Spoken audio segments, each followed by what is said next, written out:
What's good, YouTube? We are about to react to cop calls 911 after discovering son's horrifying secret. Make sure you guys like, comment, subscribe to the channel if you are new. Trying to get 30 subscribers. Oh damn, I was supposed to try to get that before this week. Oh, I don't think that's gonna happen. I don't think it's gonna happen, but we gonna keep pushing, man. We gonna keep pushing, and we just gotta be consistent, man. We gonna start being very consistent. The consistency theory is 30 days. Do this for 30 days, and you'll formulate a habit. Oh damn, shit. But yeah, we gonna get into it. Cut the ceiling fan off. Let's go.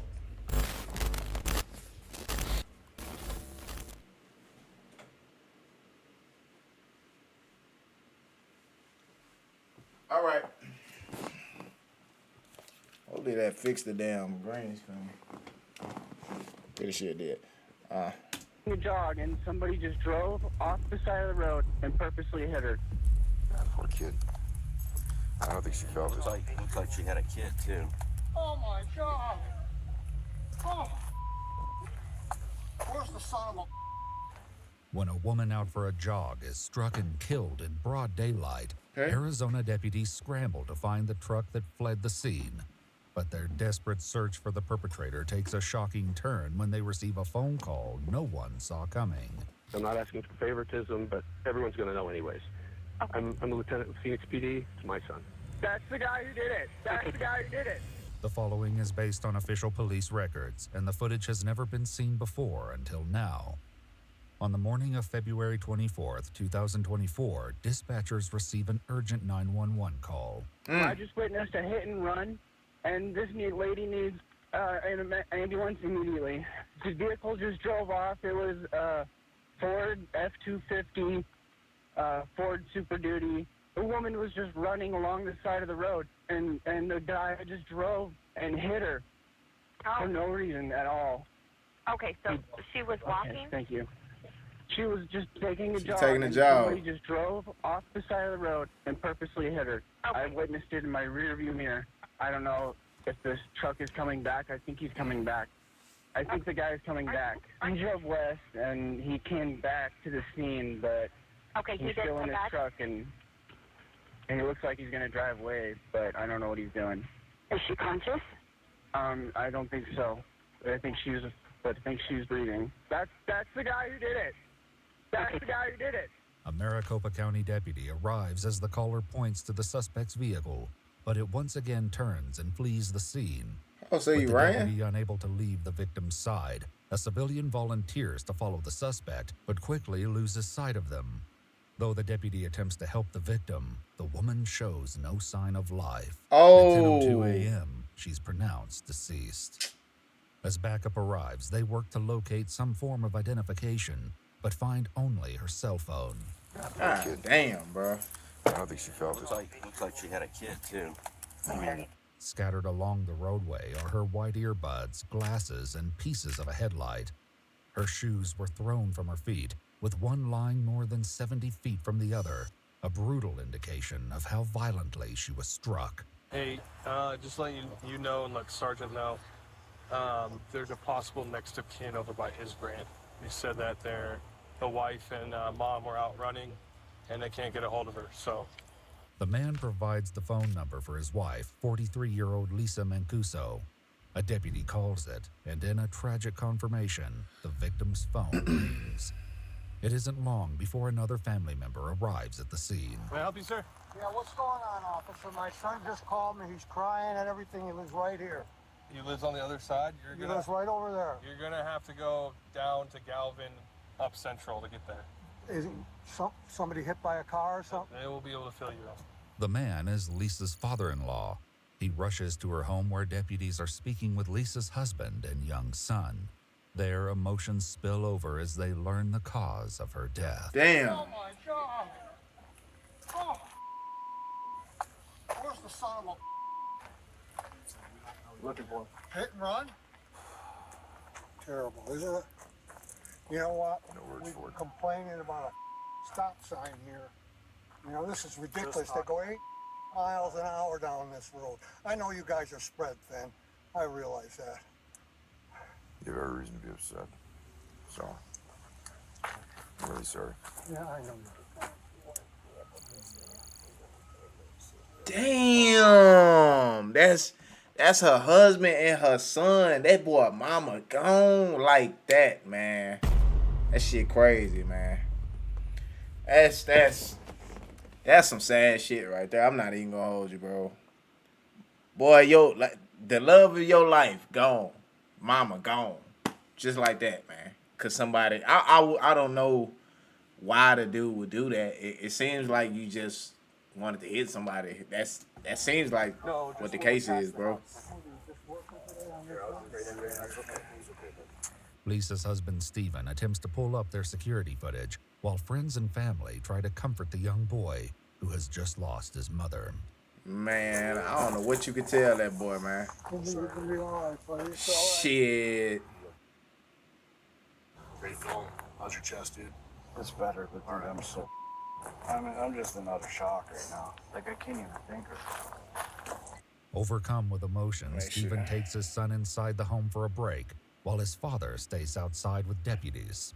How bad is Lisa looking? That boy stronger than me, boy. I fall out crying, and boy, I'll be distraught losing my mama like that, bro. I mean, no, I wouldn't recommend. I couldn't contain myself. I'd be ready to go get that dude, man.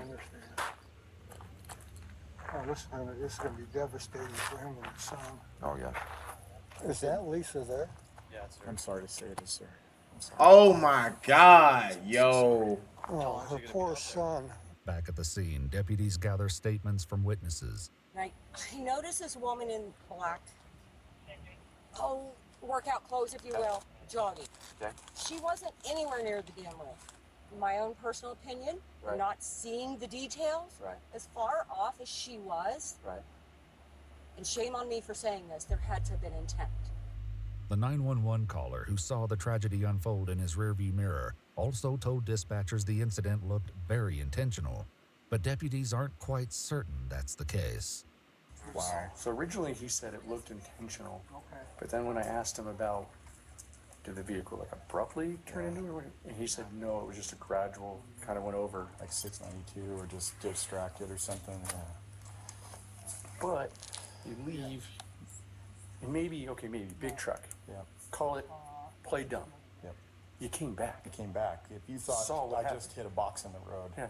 According to witnesses, the truck ultimately made 2 U-turns near the crash site before fleeing the scene for a final time. While the cameras at Lisa's house weren't working, investigators obtained a clear view of the truck just before impact from a nearby residence. The 911 caller's SUV passes the home, followed moments later by the suspect's truck after rolling through a stop sign. The collision itself happens off camera, but the sound of the impact is fully captured. Despite clear footage of the truck and several witnesses, investigators are only able to get a partial license plate. Once images of the shit vehicle out begin this woman, circulating man. on social media, deputies receive a shocking phone call they never expected. Sheriff's Office, how may I help you? Hi, my name is Ben Moore, and I need to have a deputy dispatched out to me. The person that drove my son's truck last night, drove him home, hit a gal on Cloud Road and Central, and I just found out about it, so I was calling to see if they could come to my house. Is your son there? He's here. Yeah, he's here with me. Yes. And just so you know, I'm a lieutenant with Phoenix. I'm not asking for favoritism, but everyone's going to know anyways. Okay. I'm a lieutenant with Phoenix PD. It's my son. Lieutenant Moore's message is relayed to a Maricopa deputy, who reaches out to him urgently for more details. Yes, I started getting phone calls. It's the only reason I even knew. So I went outside, I looked, there was damage on the front of the vehicle. And so I went inside and asked my son. His buddy called me immediately because he had seen the pictures online. Right. And said he was at breakfast. That kid's on the way here right now. Okay. The one that was at breakfast with him this morning. Yes, sir. That friend says that the girl he was on a date with was driving the truck. Where is the vehicle currently located? It's where he normally parks it, on the side of my house. Okay. It's on. So it wasn't his son. I'm gonna let the side of the house. we're gonna see. Was he in the vehicle when the crash happened? He doesn't know. He was passed out. Okay, I So, understand. Does he know who was in the vehicle? yes, he does. The deputy obtains his address and lets him know he needs to come speak with him in person. And like I said, there's nobody delayed reporting. I didn't know anything about it. No, I don't I even. started getting phone calls, and he was passed out in his bed Yeah.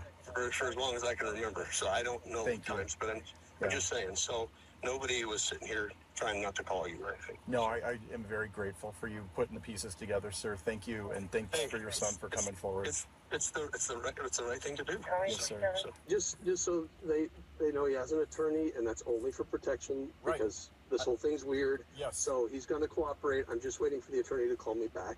So this isn't because he's not going to talk. He's not going to cooperate. No, you he's know fully exactly. Gonna We cooperate. just have to make sure that, I know. that his rights are 100%. preserved. So, totally 100%. That's all it is, and I think you'd call for your son too. So I'm just, Absolutely. you know what I mean. When he arrives, Lieutenant Moore greets him in the driveway, along with his son, 20-year-old Jacob Moore. So we're going to do the initial, just get here, and then we're just going to kind of lock down until the detective... I don't know, man. If that was you, bro, you need to, like... I've been a lieutenant for Finks for a long time, and this is one of the witnesses at the restaurant. Hi. Jackson. Okay. And they went to pick up another witness that was at the restaurant to bring him here. Just breathe, dude. If it wasn't you, don't worry about it. That's the big thing. Dad'll tell you, if it wasn't you, I get other things are going to happen, but... He's a young kid. He's never dealt with this before, so... I know. He's just sad at how it's going to affect me. So, I told him, I love you, and I would be here regardless of that. While waiting for detectives to finish surveying the crime scene, Lieutenant Moore leads the deputy to the truck. So it's up here, the damage.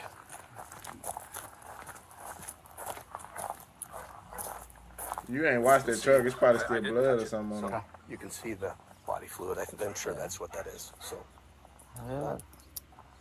But this, I thought it was weird because right at the back, I was left the back gate. And I came over here and went through the garage to get something. I'm like, why is this truck over here? It's never parked over here. And it's weird. So, strange. But, so. Well, unfortunately, crud happens, but...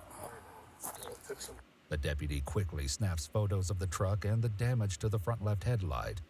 As another deputy arrives on scene, they learn the female Jacob claims was driving his truck is named Jenica. Jenica? Okay. Do you know, has anyone got a hold of Jenica yet? He tried to call her because, I was freaking out, mind you, and I know your camera's on. Yep. Hi, hello. I wear one at work too. So, Okay. So I go, I need her name, and he's like, he was kind of a daze, so I woke him up. He was passed out, and it took him a little bit to know what was going on. He was just tired. Right. And so I woke him up, and he tried to call her, Right. and she didn't answer the phone. Okay. And so it's some girl he met that he went on a date with. Yeah. So I've never even met this girl. When I don't did know that who date she start? is. Do you think it started this morning, or was What's it that? The date, was it this morning? I have no clue, sir. Okay. I, Though Jacob isn't willing to speak to investigators without his lawyer present, his friend Jackson, who was with him this morning, agrees to answer questions. According to him, it wasn't a date, but rather a get-together involving multiple friends. After a long night out, the entire group went to a cafe called Heart and Soul. So he's with a group. So he was 100% with people, other people. Breakfast, had some drinks. Okay. And when you say drinks, I was drinking. I don't know what they were doing. They were at their own table. They were drinking too. Okay. I remember drinking what? Orange juice, water? Screwdrivers. Okay. So vodka orange juice. But Kyle, another friend who was with them this morning at the cafe, also arrives and agrees to answer questions. Where'd this morning start? We went to breakfast at Heart and Soul, but to be honest with you, I wasn't paying any attention to what was going on there. How'd you get to Heart and Soul? I had some chick driving me, and I don't even know her name. Oh, okay. She drove my truck. She drove your truck. Did she pick you up in your truck or come to your house first? And... Yes, we picked my truck up, and then she drove me there. All right. We came from, I'm sorry, I don't even know where the hell I was. We were in some house, Peoria or some shit. Yes. We came from there. Yeah. We went to my truck, and then we took my truck to Heart and Soul. Got it. She drove back. And you don't know her name? I don't. She just was acting as your DD? Yes. Okay. Do you know her name at all? Any nickname, first name, internet? Where? Is she a friend of yours online? I don't even think I met her before last night, but she was. But she's sober, got the that's all that keys to mattered. your car. But she was sober, so it's all. A very trusting man, because. By Kyle's account, neither of the intoxicated boys drove their trucks, instead relying on two girls, Jenica and another female, who will soon be located and questioned. Meanwhile, Lieutenant Moore hands over his home camera system, hoping it may show evidence. All right, I'm just saying right now, I'm looking at y'all too, just to be honest. I'm like, y'all two drove the car. If I don't find, or we don't see the damn women that y'all don't know, or what he said, the other guy said there is a woman named Jenna, but he doesn't know the other woman's name. So we're gonna see. Jenica was the one who dropped Jacob off at home this morning. Just feel bad for this lady. So where did she go though? Like so that's. many of those notifications. Were you vehicle crimes as well? I ran our vehicular crimes for almost 4 years, 3 years. Wow. Yeah. So yeah, social media is blowing up with it. Right? A situation where you have a true victim that yeah, she didn't do anything. Didn't do anything wrong. It's horrible. Yeah. It's absolutely horrible. Everything on social media is saying a girl's driving because they were looking for the car. I didn't see that until the people start sending me stuff. So honestly, beyond that, I don't know. That's interesting. So social media is saying that a girl was driving. Yeah, they said they're looking for a girl in this truck. I don't know, man. I'm not, bro. I'm not buying none, bro. If I'm, man, me, I'm not buying none of this shit, bro. Until I see the girl and we interrogate her, and then she said she was driving the car. Then otherwise, I'm thinking that nigga drove. Your son drove. That's what I'm thinking. It's your son's truck. You drove. But they saying he was drunk. Investigators later locate Micah, the girl who Okay, acted Micah. as Okay, Kyle's okay. designated driver We gonna from see. Horton's Soul Cafe. She explains that Jenica is her roommate and confirms the two were at the cafe with the boys that morning. Who was driving? Jen was driving and I was also driving. Oh! Let me bag on up. I guess it was Jen. So it wasn't the boy. It was Jen. And then So you're driving whose vehicle? I was driving Kyle's. Alright. And Jenica was driving Jacob's. Oh. By her account, Jenica didn't drive Jacob home, but rather to Kyle's house. Let me backtrack a little bit. You guys get to Kyle's. Wait, what? happens after that? We get to Kyle's, we parked the pickups, and we said goodbye to both of them, and we got in my car, and I drove back to campus with Jen. So Jen was in your vehicle. Yes. Jacob and Kyle stayed at Kyle's house. Is that correct? I believe so, unless they left after that, I'm not sure. Micah explains she and Jenica have been with the boys since the night prior, but struggles to recall specific times and locations. Her lack of certainty prompts the detective to interrupt the interview with a pointed question. Alright. Yeah. So I'm going to ask you flat out. Are you covering for anyone? No, I have no idea what's happening. Okay. So do you understand the severity of this? I do, yes. Someone lost their life. Yes, I know. Alright. If I knew about it, I would say something. Like, I want to be in law enforcement after I get out of college. Like, I'm a justice studies major. Like, I would not do that at all. Okay. To piece together exactly what happened after leaving the cafe, investigators will need to speak with Jenica. They prepare to follow Micah to her college dorms, where she believes Jenica will be. Where is she? I know exactly how that family is feeling right now. Because I lost my dad a few years ago. So Why is Jenica so hard to find, man? Like, what the one who supposedly did this? Like, why is she so hard to find? What's going on? Like, it breaks my heart. You ain't heard about this? Like, at the dorms, Jenica admits to being at the cafe with the group and shares that Jacob and Kyle were intoxicated. Once they left, she confirms that Micah drove Kyle's truck and she drove Jacob's, with plans to meet at a friend's house. But what she says happened next changes everything. We were driving on like a freeway. He's like, "You missed the turn, like you didn't tell me." So "You missed the turn, let me drive." And he started like yelling. And he's like, "It's my pickup, like let me drive." I was like, "You know what? I don't want to be in this vehicle. Like I don't want to be driving with you yelling at me." He was like all over me. And so I pulled over. So he drove there. After switching seats with Jacob and arriving at the friend's house, Jenica claims that Jacob didn't want to stay, as he was tired and just wanted to go home. According to her account, he drove away alone, leaving her in the driveway. So, about 10 o'clock this morning, a woman was... Now we have conflicting stories at this point. Right? Now we have conflicting stories. I ain't gonna lie. I don't know who to believe at this point. We gonna see. Jogging on Cloud Road was run down by a gray Ford F-250 and killed. Truck's registered owner happens to be a police officer. So it may have been his son.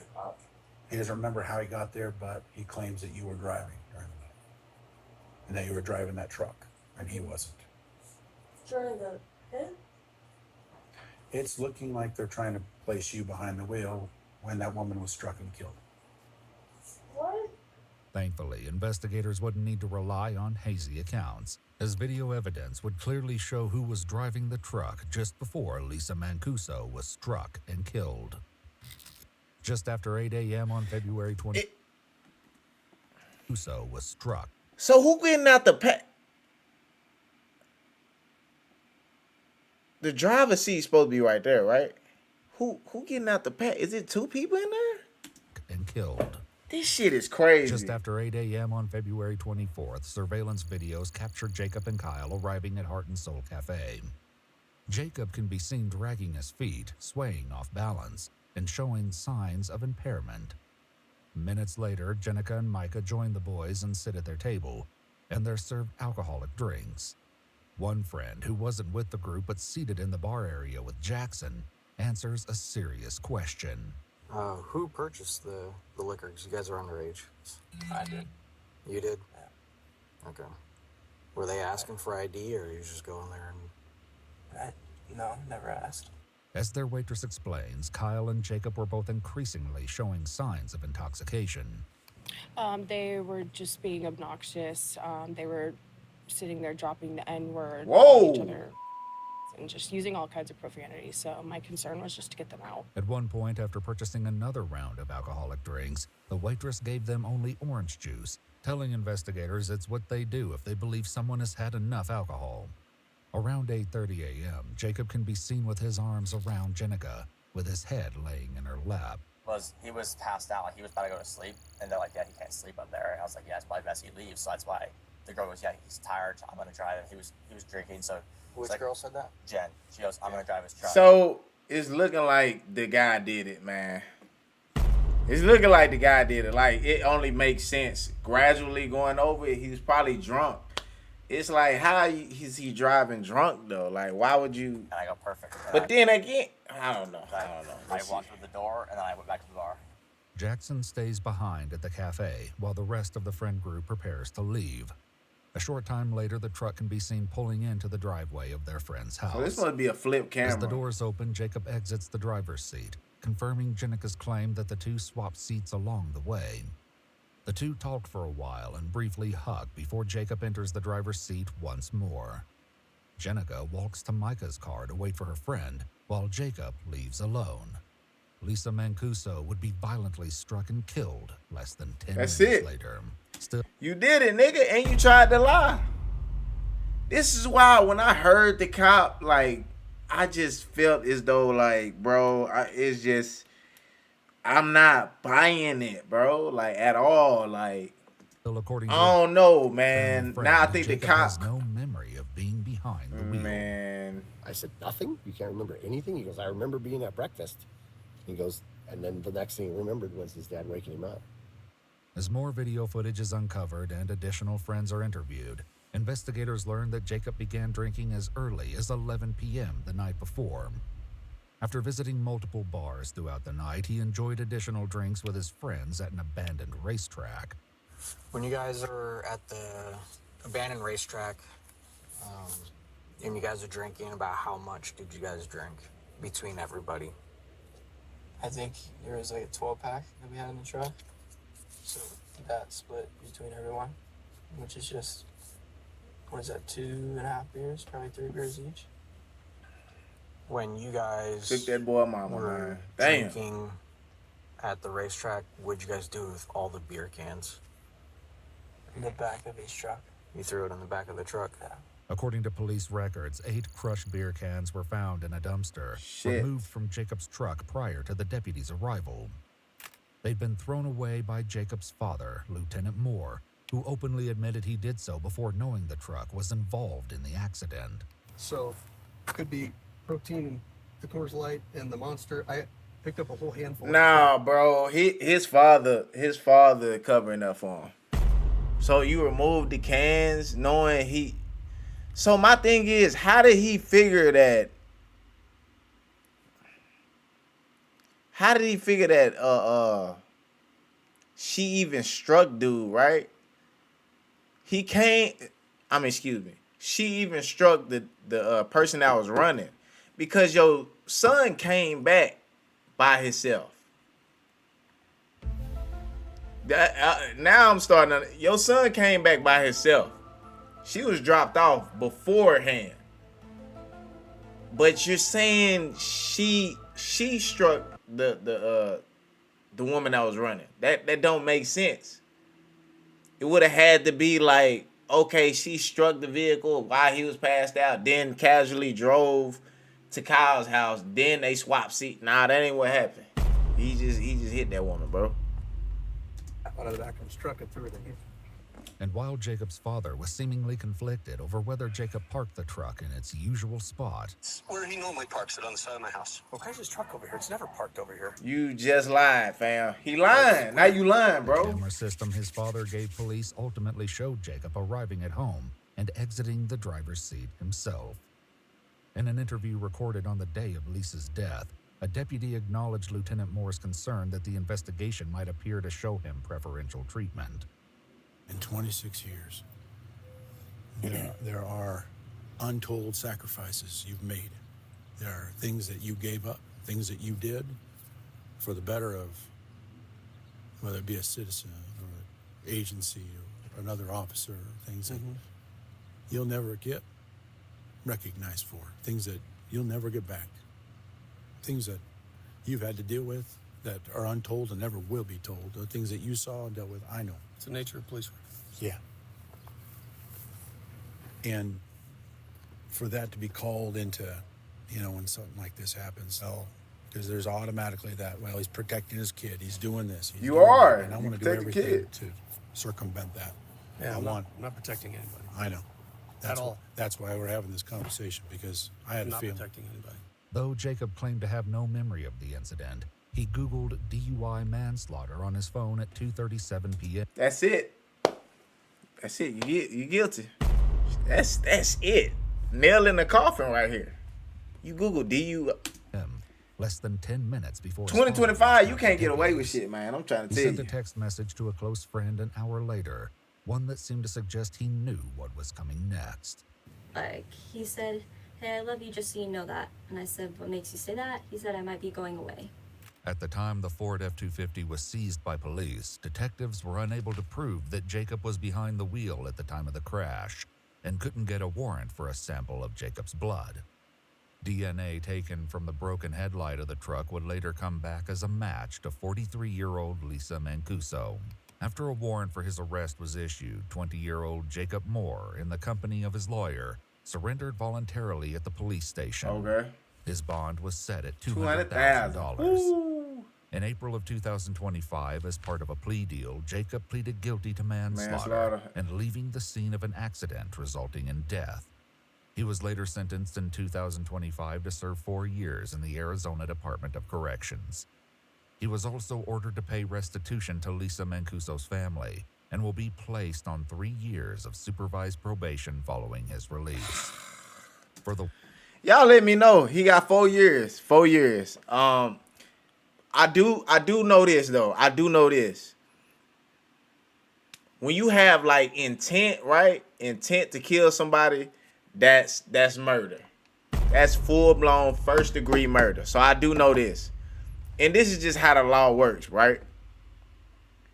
If they can prove that he didn't have intent, and it's usually like with vehicles and people drunk driving, or people not even just drunk driving, just people in vehicles.